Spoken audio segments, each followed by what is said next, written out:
Hello friends, welcome to money మంత్ర. నేను మీ రామకృష్ణ. మనం రోజు లైఫ్కి సంబంధించి, ఫైనాన్స్కి సంబంధించి, డైరెక్ట్ సెల్లింగ్కి సంబంధించి చాలా టాపిక్స్ మాట్లాడుకుంటాం కదా. ఈరోజు లైఫ్కి సంబంధించిన ఒక మంచి స్టోరీతో ముందుకెళ్దాం. డైరెక్ట్ సెల్లింగ్ బిజినెస్ గురించి ఎలాంటి ఇన్ఫర్మేషన్ తెలుసుకోవాలనుకున్నా డిస్క్రిప్షన్లో మా వాట్సాప్ గ్రూప్ లింక్ ఇస్తున్నాను. అందులో లాగిన్ అయిపోయి మీకు కావాల్సిన ఇన్ఫర్మేషన్ మాకు వాట్సాప్ చేయొచ్చు.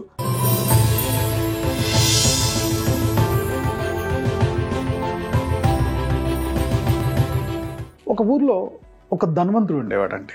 ఆ ధనవంతుడి కూతురికి మ్యారేజ్ చేద్దాం అనుకున్నాడు. ఒక్కతే కూతురు, చాలా కోట్ల ధనం ఉంది. తనకు ఒక వ్యాపారం ఉందన్నమాట. సో ఆ బిజినెస్లో చాలా డబ్బు వచ్చింది. ఎట్ ద సేమ్ టైం తనకి కొన్ని ఎకరాల భూములు ఉన్నాయి. దాంట్లో వ్యవసాయం కూడా బాగా పండిస్తాడు.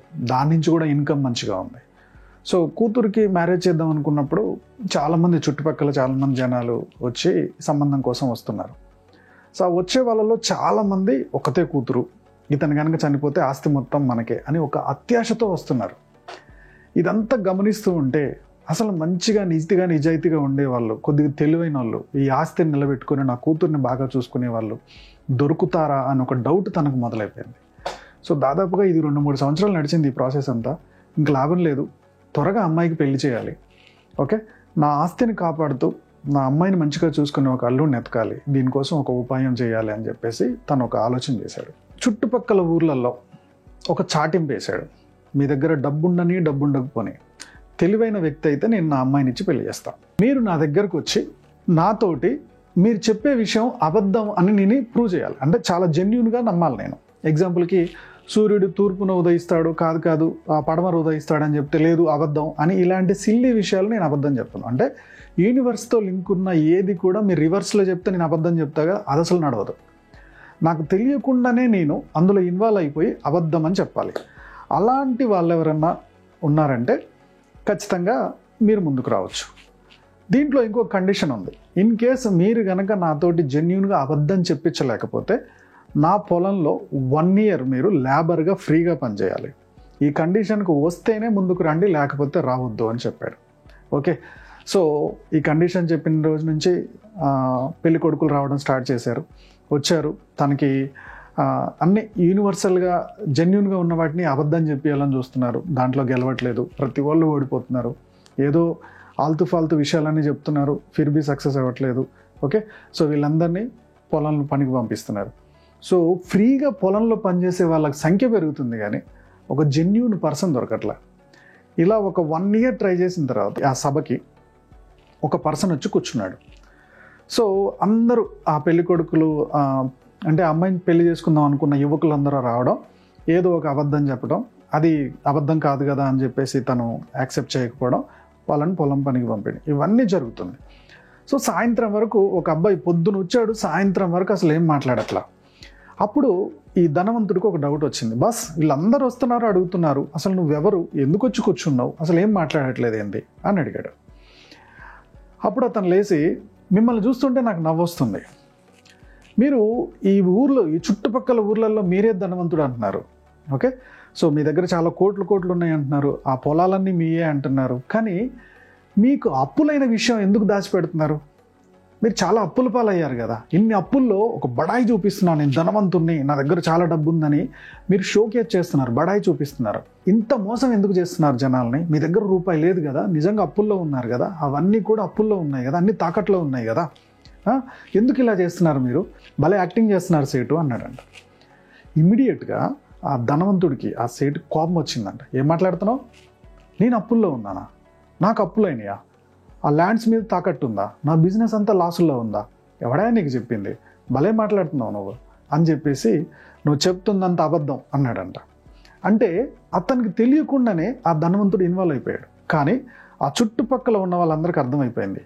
ఫస్ట్ టైం ఆ ధనవంతుడి నోటి నుంచి అబద్ధం అని ఈ అబ్బాయి అనిపించాడు అని. తనకి ఇంకా అర్థం కాల. ఎవరికి? ఆ ధనవంతుడికి అర్థం కాల. లేదు సేటు, నా దగ్గర ఒక అగ్రిమెంట్ ఉంది. మీ తాత మా తాత దగ్గర అప్పు తీసుకున్నాడు. ఒక చేతిలో పేపర్ పట్టుకొని, మీ తాత మా తాత దగ్గర అప్పు తీసుకున్నాడు. ఆ అప్పు వడ్డీ కూడా చాలా పెరుగుతూ వచ్చింది. ఇన్ కేసు నేను కనుక ఈ వడ్డీ కట్టలేకపోతే నా కొడుకులు కడతారు, వాళ్ళు కూడా కట్టలేకపోతే నా మనవళ్ళు కూడా కడతారు అని చెప్పాడు. ఓకే, సో దీంట్లో అతను స్వయాన రాసిచ్చాడు. సో ఇప్పుడు చెప్పు, నాకు నువ్వు వడ్డీ కట్టాలా, అసలు కట్టాలా, అది ఈ రోజుల్లో 3.5 కోట్ల నాణ్యాలు, బంగారు నాణ్యాలు. సో నాకు ఎప్పుడు ఇస్తున్నావు అని చెప్పి అన్నాడు.